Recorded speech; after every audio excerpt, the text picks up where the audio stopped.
जिन साथियों ने यह कहा है कि उन्होंने हमें बम फेंकते हुए देखा है, उन्हें भी बिना सिर पैर का झूठ बोलने में कोई झिझक नहीं आई।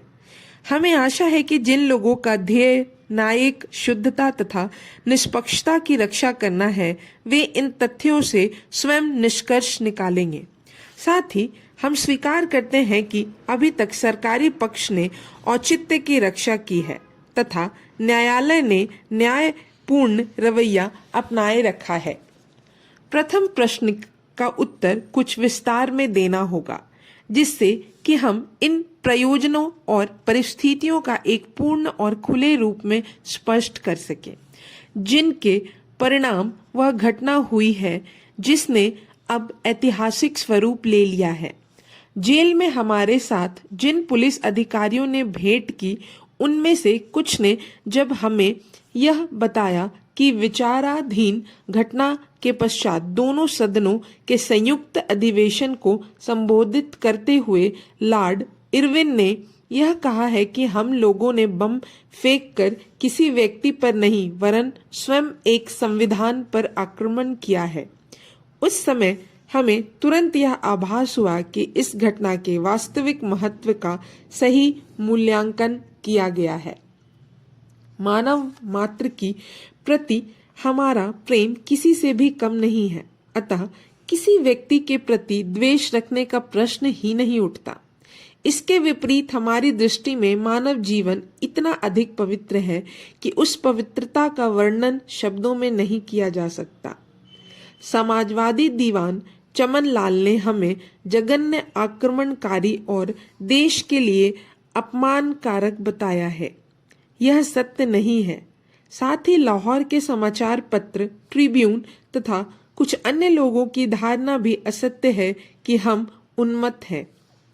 हम नम्रतापूर्वक यह दावा करते हैं कि हमने इतिहास, अपने देश की परिस्थिति तथा मानवीय आकांक्षाओं का गंभीरतापूर्वक अध्ययन किया है एवं हम पाखंड से घृणा करते हैं।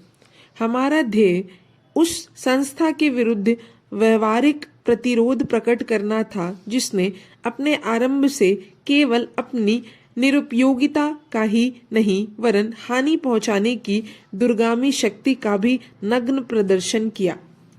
हमने जितना अधिक चिंतन किया है, हम उतने ही अधिक इस परिणाम पर पहुंचते हैं कि इस संस्था के अस्तित्व का प्रयोजन संसार के समक्ष भारतीय दीनता और असहायता का प्रदर्शन करना है तथा यह एक अनुत्तरदायी एवं स्वेच्छाचारी शासन की दमनकारी सत्ता की प्रतीक बन गया है।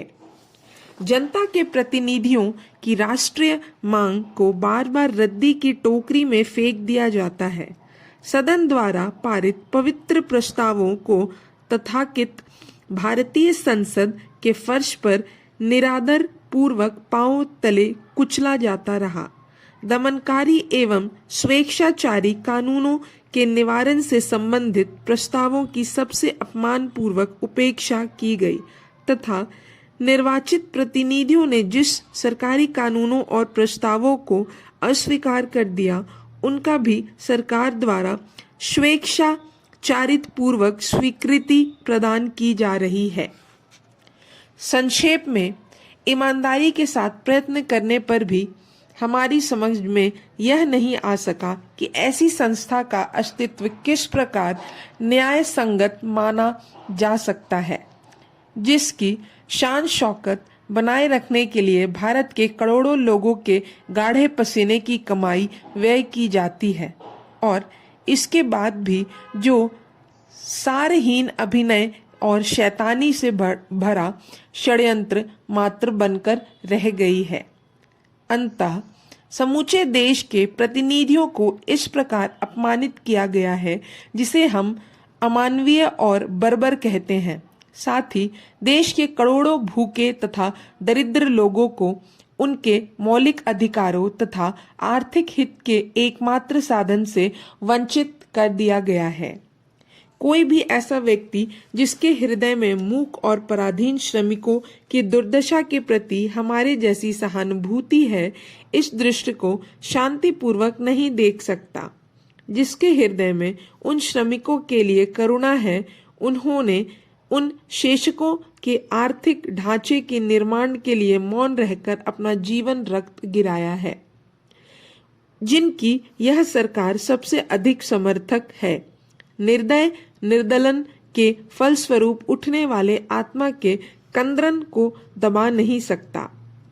हमने गवर्नर जनरल की कार्यकारी परिषद के भूतपूर्व विधि सदस्य स्वर्गीय श्री R.S. दास के उन शब्दों से प्रेरणा ग्रहण की है जो उन्होंने अपने पुत्र के नाम एक पत्र में लिखे थे और जिनका तात्पर्य यह था कि इंग्लैंड को उसके दुर्स्वप्न से जगाने के लिए बम आवश्यक है, और हमने उन लोगों की ओर से प्रतिरोध प्रकट करने के लिए असेंबली के फर्श पर बम फेंका था, जिनके पास अपनी हृदय विदारक व्यथा की अभिव्यक्ति का कोई दूसरा मार्ग नहीं रह गया है।